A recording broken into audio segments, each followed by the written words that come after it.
আসসালামু আলাইকুম। আশা করি সবাই ভালো আছেন। বাংলাদেশে আধুনিক কৃষির দিকে এক নতুন পদক্ষেপ হাইড্রোপনিক চাষাবাদ। পলি হাউসে মাটি ছাড়াই ফসল উৎপাদন শুনলেই অসাধারণ মনে হয়, কিন্তু বাস্তবে অনেক কৃষক এই ব্যবস্থার বিনিয়োগ করে লস করেছেন। কেন? এই ভিডিওতে জানবো এর পিছনের আসল কারণ। প্রথমেই আমরা জানবো হাইড্রোপনিক চাষাবাদ কী। হাইড্রোপনিক চাষ হলো এমন একটি প্রযুক্তি যেখানে পানি ও পুষ্টি দ্রবণের মাধ্যমে উদ্ভিদের চাহিদা পূরণ করা হয়। এতে মাটি ব্যবহার হয় না। মূলত একটি উচ্চ মূল্য ফসল যেমন লেটুস, ক্যাপসিকাম, স্ট্রবেরি ইত্যাদির জন্য ব্যবহার করা হয়। পলিহাউস এবং প্রযুক্তির ভুল ব্যবস্থাপনা।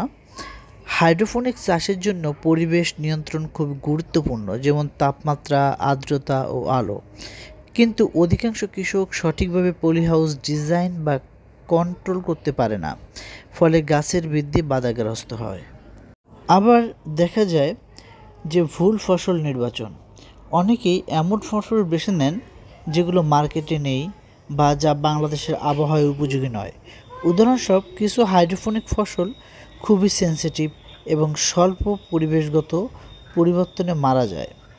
যেমন হতে পারে লেটুস, যেটা গরমের সিজনে আসলে অতটা ভালো হয় না।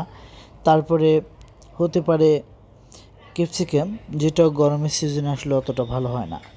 বাজার ব্যবস্থার অভাব। সবচেয়ে বড় সমস্যাগুলোর একটি হলো কৃষকেরা উৎপাদন করতে পারলেও সেই পণ্যের বিক্রি করতে পারে না, কারণ হাইড্রোপনিক ফসলের জন্য আলাদা মার্কেটিং লাগে, যেখানেও মধ্যভোগীরা সুযোগ নেয়, আর যে কৃষক সে বিক্রি করতে পারে না।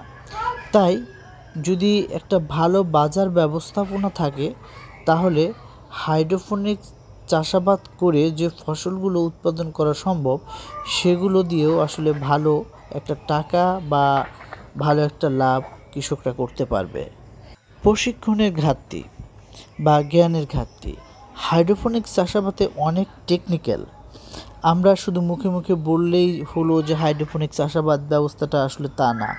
কিন্তু অনেকেই ইউটিউব দেখে বা কাউকে দেখে শুরু করেন বা প্রকৃত প্রশিক্ষণ না নিয়ে শুরু করেন, ফলে ছোট ছোট ভুলের কারণে অনেক বড় ক্ষতি হয়ে যায়। যেমন ইসি এবং পিএইচ ভুল থাকা বা পানি দূষিত হওয়া। আবার ইসি এবং পিএইচ মিটার থাকলেও তার ব্যবহার না জানা। আবার যদি আমরা খরচের কথাও চিন্তা করি, nutrition solution, pump, timer light এসব খরচ সাপেক্ষ। অনেক কৃষক শুধুমাত্র শুরুতেই ইনভেস্ট করেন, কিন্তু নিয়মিত খরচের পরিস্থিতি না থাকায় মাঝপথে বন্ধ করে দেন। আবার অনেকেই শুধু অনুকরণ করেই বিনিয়োগ করে। অনেকে দেখে বা প্রজেক্ট না শুনেই হাইড্রোপনিক চাষে ঢুকে পড়েন। নিজেদের জন্য মার্কেট রিসার্চ বা আরওআই বিশ্লেষণ না করে বিনিয়োগ করে বসেন। এটাই বড় লসের কারণ। এখন সফলতার জন্য আসলে কী দরকার? সফল যদি হতে হয়, হাইড্রোপনিক চাষে সফল হতে হলে দরকার সঠিক প্রশিক্ষণ, ভালো মার্কেটিং প্ল্যান, টেকনিক্যাল জ্ঞান, ধৈর্য এবং দীর্ঘমেয়াদী পরিকল্পনা। এগুলো নিয়েই আসলে আগাতে হবে।